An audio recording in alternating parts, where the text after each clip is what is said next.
This is Optimal Relationships Daily, episode 1419, How to Keep from Growing Apart, Part 2, by Melissa Josue of melissathelovecoach.com. Hello, everybody, and welcome to Optimal Relationships Daily. I'm Greg Audino, your host and narrator on the show. Great to be here with you as we return to the post we began yesterday. Melissa Josue, our featured author and creator of melissathelovecoach.com, has a great and longer post about what couples can do to not grow apart.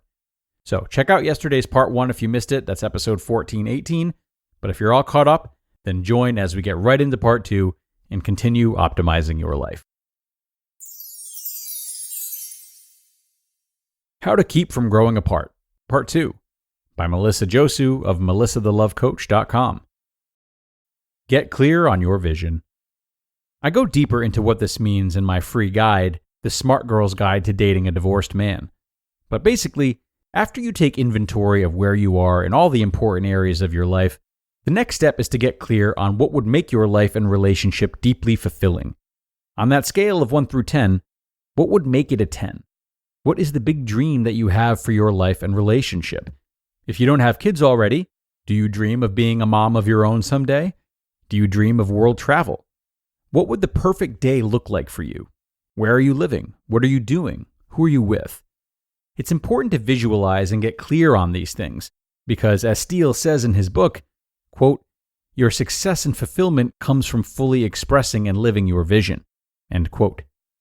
Know his vision. Find out as early as you can in your relationship your significant other's dreams and goals. What does he ultimately want for his career, relationship, family, and all the other important areas of his life? Does he want more kids? Does he want to remarry? What does he want for his future and his family's future? Knowing his vision is crucial to your relationship success because with that knowledge, you can then determine whether or not your visions are aligned. For example, if getting married is part of your dream, but he doesn't want to remarry, that will become an issue in your relationship. Or if you dream of being a mom someday, but he doesn't want any more kids, then it's important for your long-term happiness to know that as soon as possible before you invest lots of time and energy dating each other. Create a shared vision. This means sitting down, telling your dreams to each other, and creating a shared dream. Where do your dreams align, and where do they differ? Look at your individual visions. Can you support his vision? Can he support yours? Is there a way you can merge the two visions and have a unified dream that you both can be excited about? Can you create a shared vision that honors and supports your needs and relationship requirements and his? If you can't get behind what he really wants for his life and relationship, or if he can't get behind what you really want for yours, or if you're really struggling to create a shared vision, an aligned path, it's going to be very difficult for either of you to feel happy and fulfilled in your relationship. Creating a vision is so important because it's about creating a path where you have shared dreams and goals, and so you're working towards something together instead of growing farther apart. Taking time to dream together. I was tired of the rut. Every day seemed like the day before, and I was feeling restless. But you know what? I realized that things stop becoming a grind when you decide to stop seeing it as a grind. Things stop becoming a grind when you start becoming intentional in your life and relationship. If I wanted more passion in my life and marriage, I needed to start doing more things that I was passionate about and share that experience with my spouse. That year, we did something different. On our next vacation, we went to a B&B on the Northern California coast, and borrowing a technique from the book Radical Marriage, we decided to do some visioning. Our getaway became a visioning retreat. I wrote down my dreams and vision for the important areas of my life. He wrote down his. And we got really honest with each other when we shared them. It was the best thing that we did for our relationship because for the first time in a long time, we had a really honest discussion about us and what we want for our shared life, what we want for our marriage. We got on the same page. It was incredibly refreshing. It renewed our relationship and brought us closer in a way that I hadn't expected. When you're feeling discontent in your life and relationship, pay attention. Discontent is a teacher. Discontent always points to what's missing in your life.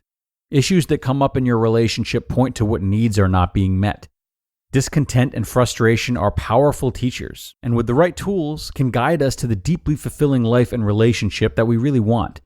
It begins with listening deeply to our own needs, and then stepping into our role as the visionary and powerful creator of our own life. You just listened to part 2 of the post titled, How to Keep from Growing Apart, by Melissa Josue of melissathelovecoach.com. And a great wrap up today from Melissa. Thanks so much to her for that. Now, we heard a lot today about what it means to present or merge your vision with that of your partner's, and also some of the risks involved if you do have different visions or can't compromise. Now, you might know what I'm about to say next if you've listened for a while. Visions can change. They often do. And allowing space for that is really important. So with that being said, we need to tread very carefully when considering whether to end a relationship due to the absence of shared values. On the one hand, it's often an extremely wise and healthy reason to end a relationship. But on the other hand, maybe one partner doesn't want kids and the other one does.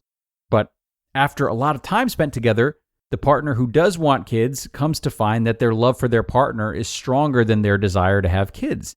And the shared vision then becomes about not having kids. Or maybe trying to enter into a discussion about this too early into the relationship, early enough that one partner is uncertain, could lead to a premature decision to break up. So the vision and the timing of the vision can and will shapeshift quite a bit. And though it's a wonderful foundation on which to build a relationship, if it's not explored delicately, it can come with some unexpected troubles.